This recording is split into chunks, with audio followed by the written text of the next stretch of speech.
महाभारत से पहले पांडव कभी के मर जाते अगर ना बचाते उनके चाचा। जी हाँ दोस्तों, इस कहानी को पूरा सुनोगे तो पता चल जाएगा लाक्षागृह के षड्यंत्र की असली कहानी। कब कहाँ कैसे क्या हुआ यह सब कुछ जानिए। कैसे पांडवों की जान बच गई, जानोगे तो दंग रह जाओगे। दुर्योधन की लालच, धृतराष्ट्र की ओछी अक्कल और शकुनी के छल कपट से कौरवों और पांडवों में वैर की आग प्रज्वलित हो उठी। दुर्योधन बड़ी खोटी बुद्धि का मनुष्य था। उसने शकुनी के कहने पर पांडवों को बचपन में कई बार मारने का प्रयत्न किया। युवावस्था में आकर जब गुणों में उससे अधिक श्रेष्ठ युधिष्ठिर को युवराज बना दिया गया तो शकुनी ने लाक्ष के बने हुए धर में पांडवों को रखकर आग लगाकर उन्हें जलाने का प्रयत्न किया, किंतु विदुर की सहायता से पांचों पांडव अपनी माता के साथ उस जलते हुए घर से बाहर निकल गए। अपने उत्तम गुणों के कारण युधिष्ठिर हस्तिनापुर के प्रजाजनों में अत्यंत लोकप्रिय हो गए। उनके गुणों तथा लोकप्रियता को देखते हुए भीष्म पितामह ने धृतराष्ट्र से युधिष्ठिर के राज्याभिषेक कर देने के लिए कहा। दुर्योधन नहीं चाहता था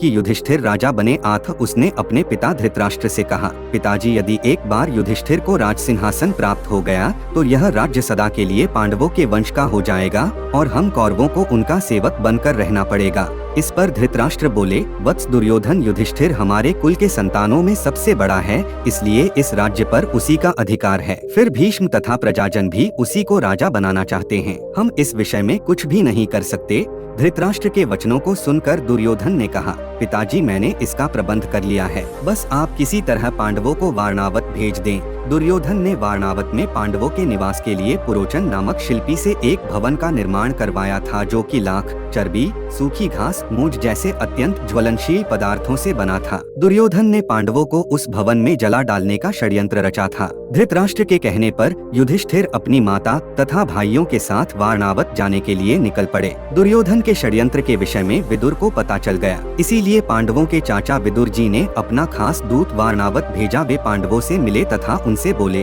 देखो दुर्योधन ने तुम लोगों के रहने के लिए वारणावत नगर में एक ज्वलनशील पदार्थों एक भवन बनवाया है जो आग लगते ही भड़क उठेगा। इसलिए विदुर जी ने उस भवन में सुरंग बनाने वाले कारीगर से चुपके सुरंग बना ली है। तुम लोग भवन के अंदर से वन तक पहुंचने के लिए बनी एक सुरंग के जरिए आग लगने पर बच के निकल जाना। तुम लोग उस लाक्षागृह में अत्यंत सावधानी के साथ रहना। सब कुछ जानने के बाद पांडव नित्य आखेट के लिए वन जाने के बहाने अपने छिपने के लिए स्थान की खोज करने लगे। कुछ दिन इसी तरह बिताने के बाद एक दिन युधिष्ठिर ने भीमसेन से कहा, भीम अब दुष्ट पुरोचन को इसी लाक्षागृह में जलाकर हमें भाग निकलना चाहिए। भीम ने उसी रात्रि पुरोचन को किसी बहाने बुलवाया और उसे उस भवन के एक कक्ष में बंदी बना दिया। उसके पश्चात भवन में आग लगा दिया और अपनी माता कुंती एवं भाइयों के साथ सुरंग के रास्ते वन में भाग निकले। लाक्षागृह के भस्म होने का समाचार जब हस्तिनापुर पहुंचा तो पांडवों को मरा समझकर वहां की प्रजा अत्यंत दुखी हुई। दुर्योधन और धृतराष्ट्र सहित सभी कौरवों ने भी शोक मनाने का दिखावा किया